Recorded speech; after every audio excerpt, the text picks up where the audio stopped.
Please take your seats.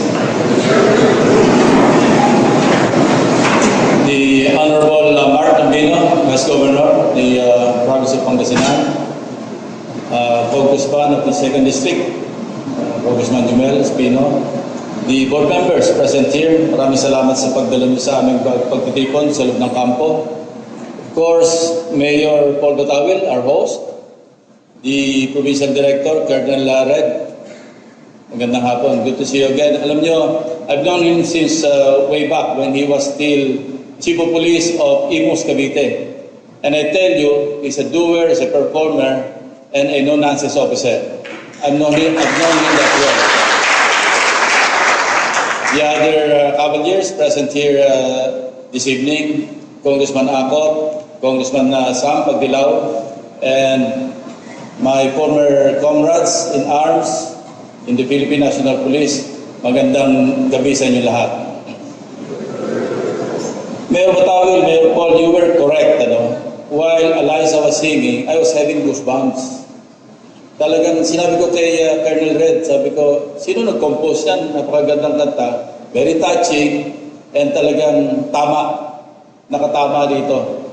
And sino mang pulis ang makarinig o anak ng pulis na makarinig, definitely will be touched by that song. Not just the composition, but the lyric itself. Kanina nabanggit ni Mayor Paul, what is right must be kept right. What is wrong must be set right. I vividly remember the first time I uttered those words was on November 16, 1999. Ang occasion, it was an assumption speech, and a part of my assumption speech, when I was appointed the Chief of the Philippine National Police in 1999. And we hit the ground running. I chose, of course, he was then ahead of me. Si then Director Romeo Ako was Director for Controllership. And of course, I retained him. He was my advisor, number one advisor. He was my mentor. Siya yung nag-author nung the ICUs of the PNP. You know, alam niyo yung ICU ng PNP? The inept, the corrupt, the undisciplined. Siya rin yung nag-put forward ng idea ng antidote to sa ICUs, 8, aptitude, integrity, discipline. And as I said earlier, we hit the ground running. And we live and led by example. First example, sabi ko, henceforth, and he can attest to this, nandiyan sa harap natin si General Ako, sabi ko, yung distribution ng resources ng PNP from before I took over, nasa kung hindi 50-50, 60% ang naiiwanan sa headquarters, national headquarters, and all the headquarters level, at yung 40%, yun lamang ang bumababa. So we started reversing the distribution of the MOOE. Not just MOE, even the logistics, pati yung gasolina and everything else to 15% to 85%. And that was the time when I checked with our chiefs of police. And some of you, yung mga ranking police officers who were then chiefs of police of the different municipalities and cities can also attest to this, na kung hindi nagdoble, nagtriple, sometimes nag-quadruple pa yung pondo na natatanggap nila noon. And that's the way it should be. Because headquarters just for policy. Headquarters just for monitoring, for giving guidelines. Ang workforce nandun sa baba. And true enough, the police slowly but surely regained its lost glory. And I remember at that time, the PNP got the highest approval and trust rating. I think we were hitting 73%. Ang natatandaan ko noon, disapproval or distrust rate, distrust lang sa PNP, 11%. Meaning, only 1 out of, literally, or technically, only 1 out of 10 Filipinos ang hindi naniniwala sa PNP. Why? Probably yun yung mga kamag-anak ng mga criminals that we were chasing at the time. Because we cannot also win them all. And I also remember in year 2000, we founded yung tinatawag na PNP Foundation Incorporated. Why? Because we wanted to take advantage of the goodwill ng ating mga kababayan to contribute to that foundation.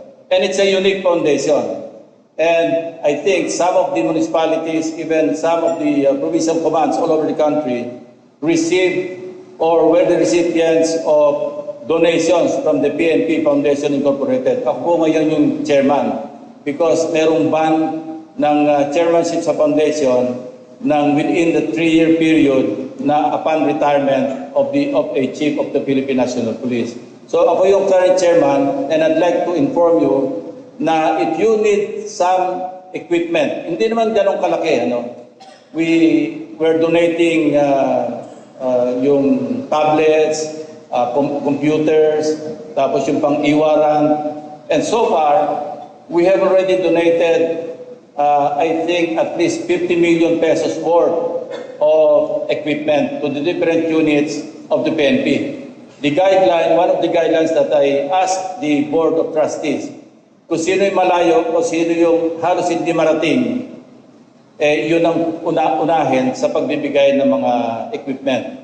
Even sa firing range or sa obstacle course, nagbibigay yung PNP Foundation. We have in our corpus right now something like 187 or 190 million pesos. And what's unique in this foundation, ang pwede lang gamitin for donation and the sole beneficiary is the PNP, yun lang accrued earnings. Yung corpus is being held perpetually, meaning it will outlive all of us. It will stay there, the corpus, and it will keep on adding. Do sa yung pinaka-corpus, yung pinaka-seed money, it will never be depleted simply because of that provision in the charter that only the accrued interest, earnings do sa corpus, yung pera nando sa foundation, ang pwede lang gastusin para sa pag-donate sa PNP.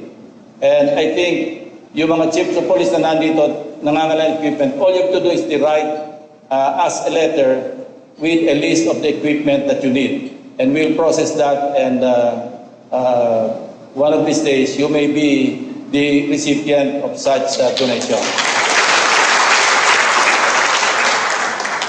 I also mentioned earlier, di ba, we hit the ground running. Ang unang target namin noon, inadyan ako, yung tinatawag na cotton cups. Because, alam niyo naman, di ba, ang tingin na lang ng mga kababayan natin sa ating mga kapulisan noong araw before we took over. And I have seen how the PNP has evolved into a more professional and more disciplined organization since that time. Because ayaw natin naman masabi na yung pulis parang kalaban sa halip na kakampi ng ating mga kababayan nagiging kalaban pa o kaya iniiwasan. I remember telling our policemen at that time na hindi ba masamang pangitain yung pag ang isang motorista naglalakbay, especially at night, and he could see a mobile car parked at the end of the road. Instead of passing through that road to feel safe, to feel secure, they would try to avoid that road and find another road because sabi nila, delikado yan, merong pulis. Hindi ba dapat dyan tayo dumaan dahil safe tayo dyan dahil merong pulis? Dapat ganun ang mindset ng mga kababayan natin.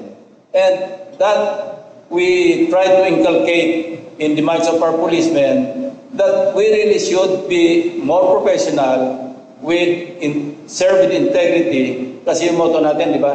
Serve and protect. Hindi yung do disservice to our countrymen.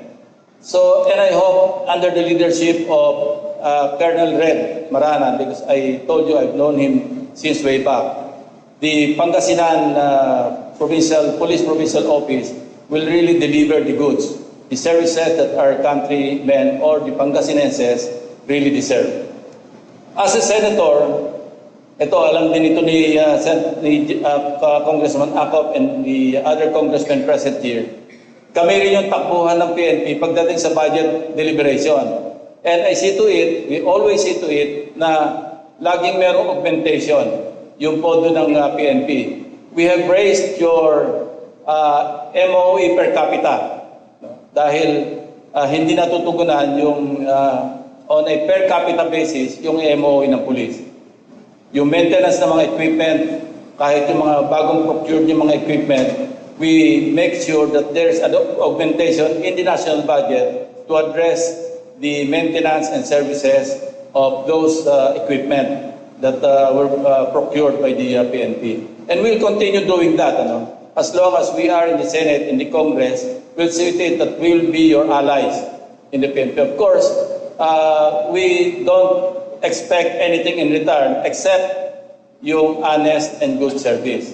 So I would not prolong anymore my message. Baka nagiging lecture type na yung sinasabi ko rito. But the long and short of it, just do your work, do your job with utmost honesty and integrity. Maraming salamat at nagkatipon tayo rito. Magandang gabi sa inyo lahat.